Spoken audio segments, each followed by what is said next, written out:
आज हम आपके लिए एक रोमांचक कहानी लेकर आए हैं। एक बांसुरी वाले ने शहर के लोगों की मदद की और उसके बदले में उसे क्या मिला, वो हम इस कहानी में जानेंगे। यह कहानी हमें एक महत्वपूर्ण सबक सिखाती है। आइए कहानी सुनते हैं। बहुत समय पहले श्यामपुर नाम का एक बहुत समृद्ध शहर था। यह गंगा नदी के किनारे बसा था। लोग हंसी खुशी रहते थे यहाँ पे। एक बार चूहों ने इस शहर पर हमला कर दिया। चूहे बहुत खतरनाक और गंदे थे। वे बड़ी संख्या में थे और शहर में हर जगह घुस गए।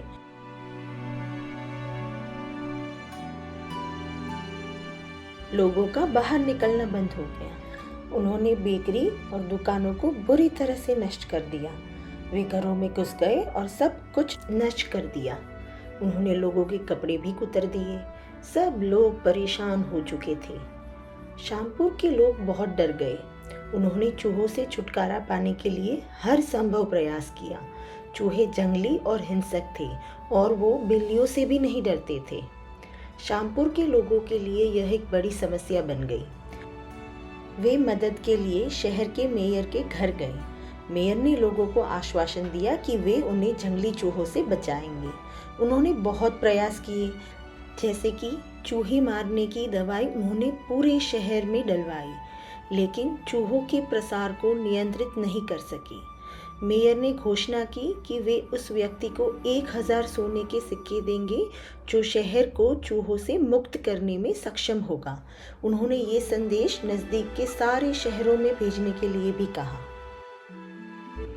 इस घोषणा के अगले दिन एक अजनबी श्यामपुर में आया। उसने बहुत अलग कपड़े पहने थे और एक पंख की टोपी पहनी थी। उसके पास एक चांदी की बांसुरी भी थी। वो अपनी ही धुन में चला आ रहा था। उसका नाम था मोहन। उसने दावा किया कि वह चूहों को भगा देगा। श्यामपुर के लोग ये सुन के बहुत खुश हुए।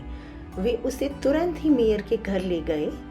मेयर उसे एक मौका देने के लिए सहमत हुए। उन्होंने कहा कि काम हो जाएगा, उसके बाद उसे उसका इनाम मिलेगा। दूसरे दिन सूरज की पहली किरण के साथ मोहन ने अपना काम शुरू किया। उसने अपनी बांसुरी ली और उसे बजाना शुरू किया।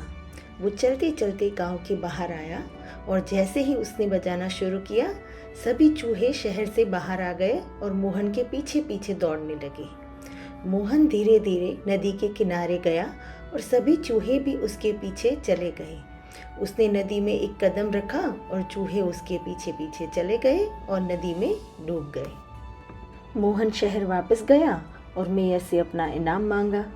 मेयर ने उसे इनाम देने से इनकार कर दिया और उसका मजाक भी उड़ाया। श्यामपुर के लोग अपने मेयर से सहमत थे और बांसुरी वाले पर हंसे। बांसुरी वाला बहुत क्रोधित हुआ, पर उसने सोचा इन गांव वालों को और मेयर को सबक तो सिखाना होगा। उसे एक तरकीब सूझी। अगले ही दिन जन्माष्टमी का उत्सव था। श्यामपुर के लोग द्वारा एक मेले का आयोजन किया गया था। बांसुरी वाला उस जगह आया और अपनी बांसुरी बजाने लगा। इस बार उसने अपनी चांदी की बांसुरी से एक बहुत ही अलग पर मधुर धुन निकाली। सभी बच्चे मोहन के पीछे पीछे चलने लगे। मोहन पहाड़ों की ओर गया और सारे बच्चे बांसुरी की धुन से मंत्रमुग्ध होकर मोहन के पीछे चलने लगे। और इस तरफ गांव में बच्चों के माता पिता मेले में अपने बच्चों को खोज रहे थे। उन्हें अपने बच्चे कहीं नहीं मिल रहे थे। वो बहुत ही चिंतित थे। तभी उन्होंने दूर पहाड़ों से बांसुरी की धुन सुनी और वो उस तरफ तुरंत दौड़ पड़ी। उन्होंने देखा तो उनके बच्चे बांसुरी वाले के पीछे पहाड़ों में जा रहे थे। वे बांसुरी वाले के पीछे दौड़ते दौड़ते गए और गांव वालों ने बांसुरी वाले से माफ़ी मांगी और कहा, हमें माफ़ करो, हमने तुम्हारी कला का मजाक उड़ाया। हम तुम्हें वादे के हिसाब से इनाम भी देंगे।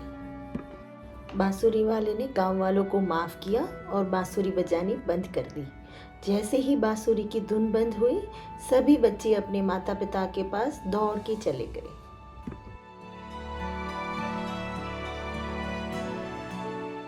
गांव में लोग पहले की तरह हंसी खुशी रहने लगे। तो बच्चों, यह कहानी हमें एक महत्वपूर्ण शिक्षा देती है। यह हमें बताती है कि हमें कभी भी लोगों को धोखा नहीं देना चाहिए। हमें हमेशा अपने वादे निभाने चाहिए और कभी किसी की कला का मजाक नहीं उड़ाना चाहिए और कला पर नहीं हंसना चाहिए।